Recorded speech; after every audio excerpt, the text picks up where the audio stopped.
it has to be kung ano yung age ko, kung ano yung mga pinagdadaanan ng mga babae na ka-age ko. Yun yung gusto kong gawin ngayon na mga roles.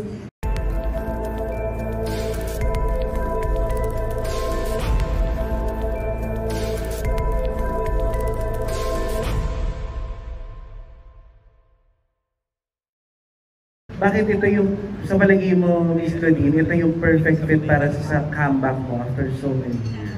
You know, ang dami na pong dumaan na mga scripts at saka offers sa akin. Pero nung sinabi sa akin na yung plot, in-explain sa akin ni Miss Noreen, at ni ALV, yung manager ko, parang naisip ko, iba naman siya sa lahat ng mga teleserye na ginagawa ko. Kasi po, ever since talaga, ang forte ko is teleserye. So, I grew up with Direk Wen mula sa puso hanggang sa nagkaasawa ko, napahiwalay ng anak, malaki na yung anak, ganyan. So, it has to be kung ano yung age ko, kung ano yung mga pinagdadaanan ng mga babae na ka-age ko. Yun yung gusto kong gawin ngayon na mga roles. And ibang-iba siya kasi matapang. At saka maraming mga sikreto na hindi mo makikita sa regular talaga na teleserye.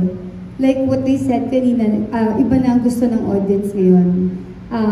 Iba yung gusto nilang makita. So, ibang-iba siya sa mga ginawa ko.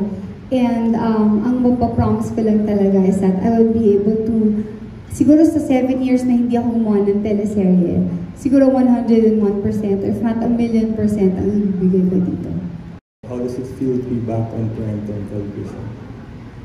Up to now talaga, parang feeling ko, parang nasa langit ako ngayon. I'm really, really happy, excited, very nervous. I feel really great kasi sa totoo lang, working with new actors and new actresses, kasi ang dami-dami nila na ngayon na hindi mo kakilala, hindi mo kilala, or makita mo, napapanood mo sa TV, tapos sabi mo, minsan kina-question mo yung sarili mo, marunong ba sila umarte?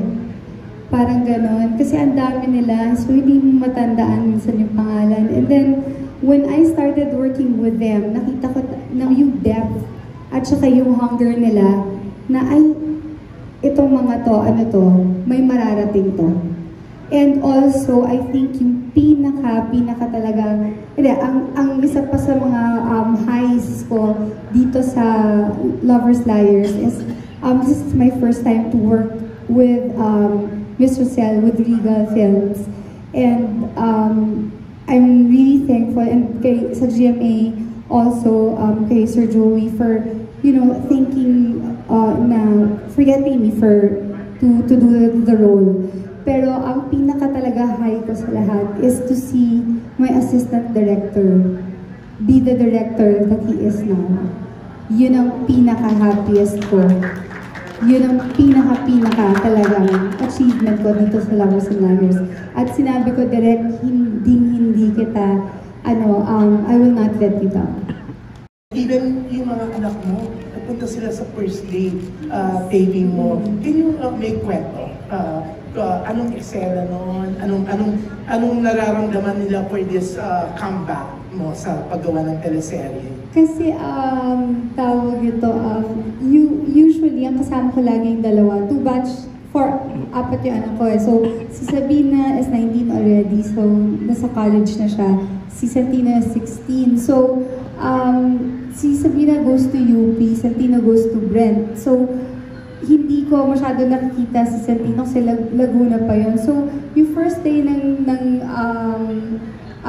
taping namin, alam kong darating yung dalawa, si Noah at si Kea. Hindi ko in-expect na si Sabina pumunta rin para i-surprise ko for my first day with flowers. So parang they're really, really excited. Kasi nga, actually may natanggap akong letter last night, and kanina ko lang nabasa from Sabina na parang thanking me for, for working hard for them and for doing things that will make them happy and that they're really very proud of me. And meron rin doon note si Santino for me na thank you for doing everything to make us, just to make us happy, parang ganyan. And the Queen is back, sabi ng anak ko. So parang natuwa naman talaga ako na parang gano'n, hindi, I don't think mapapanood nila yung Lovers and Liars kasi Santino, Laguna pa manggagaling. So, umuwi siya late na by the time tulog na siya ng 9. So, sabihin na, na rin late na rin kapag ka umuwi. So, I don't think mapapanood nila. Pero, pagka siguro, kapag ka may maaga sila umuwi, mapapanood siguro nila. Pwede na, pwede. Thank you. Pero ikaw mismo, no? Siyempre, kilala ka bilang teleserye queen. Dahil napakarami naman talaga, kakaiba mga teleserye mo before, di ba? And even sa GMA naman, nagbida ka na rin sa maraming teleserye. Honestly, gaano ka ka-excited sa serye to sa mga nakunan mo kung i-base sa mga nakunan mo ng eksena?